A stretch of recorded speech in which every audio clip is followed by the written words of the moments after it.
Di dalam sebuah ayat Quran, ketika Allah menceritakan keadaan orang-orang yang didatangi malaikat atau keadaan mereka yang telah dicabut nyawanya, mereka mengatakan, ya Rabbi, laula akhartani ila ajalin qarib fa asaddaqu wa aku minas shalihin. Ya Allah, ketika datang malaikat kepada dia ingin mencabut nyawanya, ketika dia sudah didudukkan dalam kuburannya, ketika itu yang dia minta kepada Allah cuma satu, Rabbi laula akhartani ila ajalin qarib. Ya Allah, kalau seandainya kau berikan aku kesempatan sedikit lagi, berikan aku kesempatan hidup sedikit lagi, fa asaddaqu wa aku minas shalihin, aku akan bersedekah dan aku akan menjadi orang soleh. Dia minta kepada Allah bukan minta bertemu dengan istrinya, dia minta dengan Allah bukan minta dengan hartanya, tapi yang dia minta dengan Allah, ya Allah berikan aku kesempatan hidup sedikit saja, fa asaddaq, aku akan bersedekah, wa aku minas shalihin, dan aku akan menjadi orang soleh. Yang mereka minta, mereka akan menjadi orang soleh.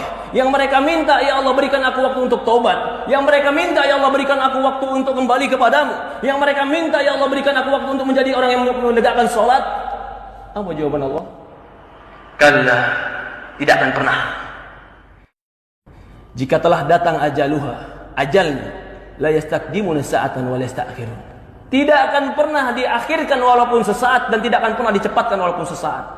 Inilah para ulama mengatakan, kesempatan hidup dalam ibadah itulah kesempatan yang terbaik. Ketika Allah berikan kita usia 30 tahun hidup, maka itu kesempatan yang terbaik. Ketika Allah berikan kita usia 40 tahun hidup, maka itu kesempatan yang sangat besar. Ketika Allah berikan kita kesempatan 50 tahun hidup, apakah tidak ada waktu kita untuk kembali kepada Allah Subhanahu wa taala? Ketika Allah berikan kepada kita kesempatan hidup, maka pergunakan kehidupan kita untuk kembali beramal soleh kepada Allah. Tidak ada yang kekal, tidak ada yang hebat. Sehebat apapun manusia akan dimakan oleh cacing. Tidak ada yang kekal di dunia ini kecuali kematian akan datang kepada kita. Kullu nafsin dha'iqatul maut. Semua jiwa pasti mati. Maka tidak ada yang pantas kita sombongkan, tidak yang pantas kita lupakan, kecuali kita membawakan perbekalan ketemu Allah Subhanahu wa taala. Fatazawwadu fa inna khaira zadi taqwa. Berbekallah, sebaik-baiknya bekal adalah ketakwaan. Perhatikan tadi ketika kita membaca dalam sebuah ayat Al-Quran, ketika didatangkan dia waltaqatis syaqqa bisyaq, ketika dicabut nyawanya, lalu apa yang terjadi? Betis dengan betisnya bertemu, semua badannya kram. Kenapa dia lakukan? Fala saddaqa wala shalla. Allah sebutkan sebabnya. Walakin kadzdzaba wa tawalla. Tidak sedekah, tidak membenarkan Quran, tidak membenarkan hadis, wala shalla, tidak mengerjakan salat. Walakin kadzdzaba wa tawalla, bahkan mendustakan cerita Allah, mendustakan cerita Rasul, wa tawalla, bahkan berpaling ketika diajak kepada Allah dan Rasulnya. Ya ibadallah, qu anfusakum wa ahlikum nara. Jaga diri kita dan keluarga kita dari api neraka.